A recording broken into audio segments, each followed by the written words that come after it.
What's going on, Booktube? Been a while.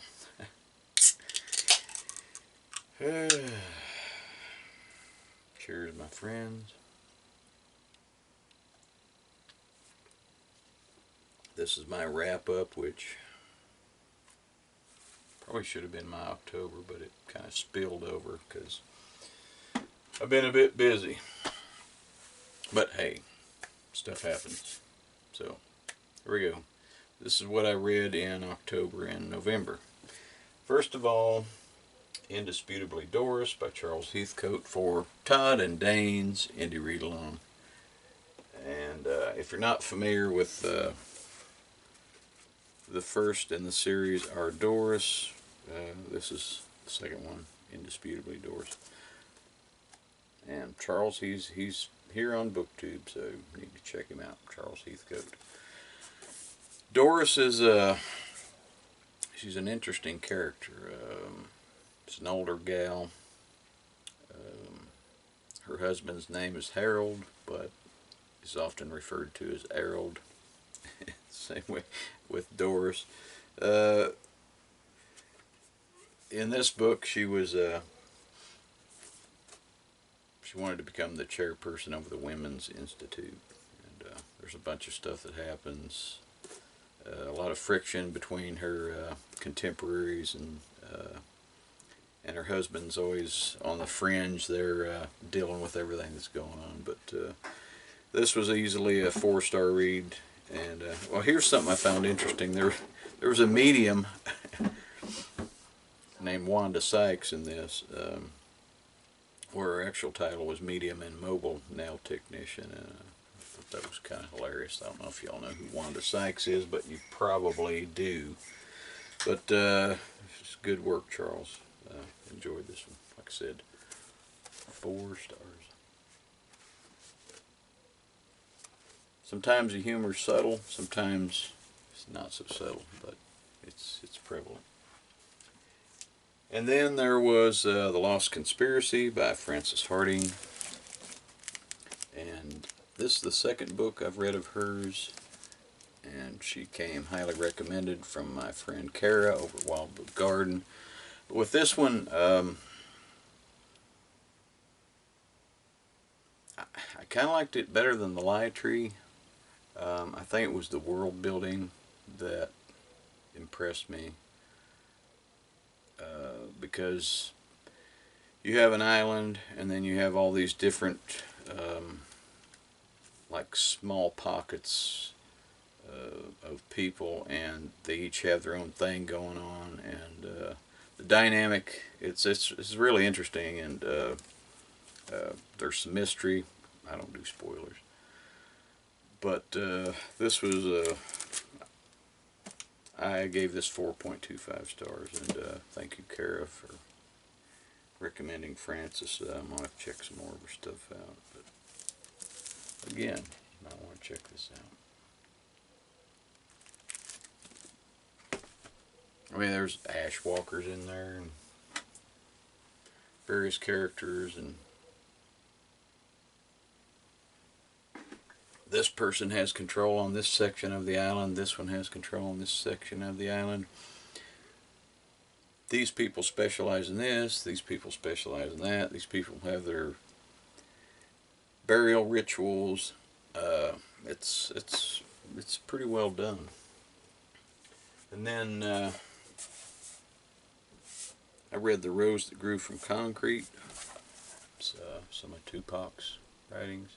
And I saw this on the shelf of Felicia's channel, WhattheGemini, like a year or two ago. And I was like, I'm going to pick that up. But the poetry's exceptional. And he was a young man. Well, he was murdered when he was 25. So, but having been a young man myself, and I don't know what his situation is, but I could identify with it, because if you come from a certain side of the tracks, you kind of know how things work. But I give this 4.25 stars. Like I said, the poetry's exceptional.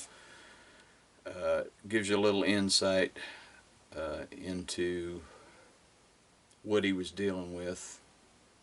I mean, you'll get that from his music, but this is just another facet of, you know, his personality. And like I said, 4.25 stars on this one. I got a bug of some kind flying around in here. We got a bug infestation. And then I read A Prayer for Owen Meany by John Irving.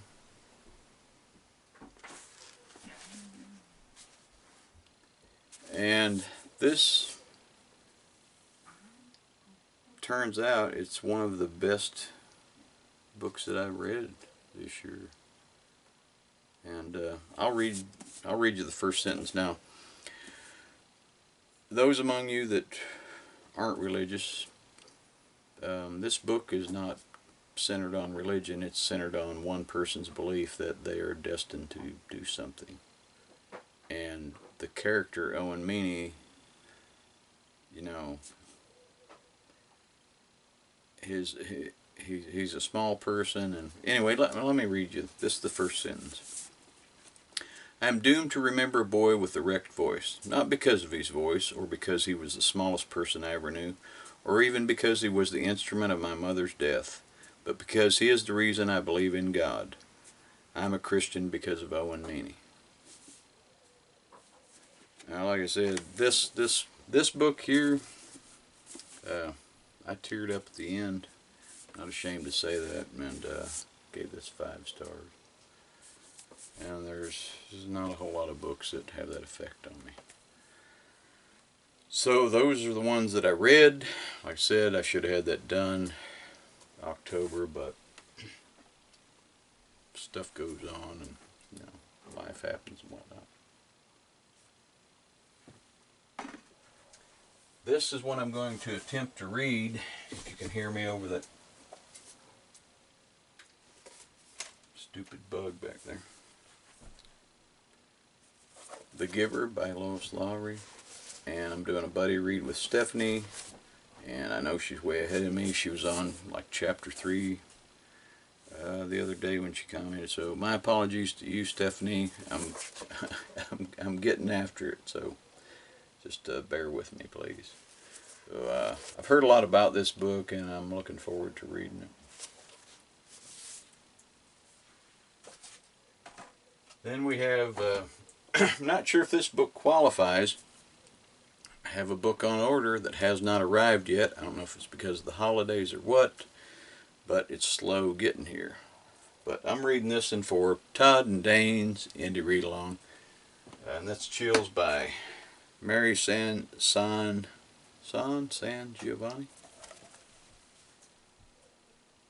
And it's about a freak snowstorm. And you know, with horror, you want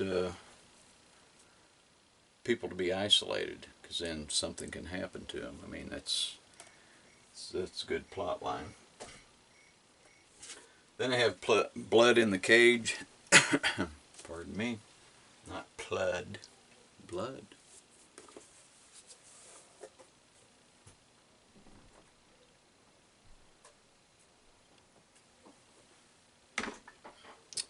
This is about mixed martial arts. In case you don't know, I'm heavily into that. Back before MMA became a thing, I was a big Bruce Lee fan. Not to rattle stuff off, but I had books on Savate, French. I had, which is like kickboxing, not Thai boxing, Taekwondo, Kung Fu, Tai Chi. You name it. If there was a discipline, I was into it. And, actually managed to make it through grade school without getting beaten up much, because I was just a little guy. Although I'm just 5'7" now, back then I talked my way out of stuff because, you know, it just takes a few moves and people are impressed. Apparently a little worried. But this is Pat Miletich and the Furious Rise of the UFC. So, booyah. And then I have a book, if I don't turn something over, Koster. This is about the Koster site in Illinois, which is a very important site as far as, well, let me read the subtitle here. Americans in Search of Their Prehistoric Past. I think that one dates back at least 9,000 years. I have yet to get into this, but I'm into all that stuff. Archaeology,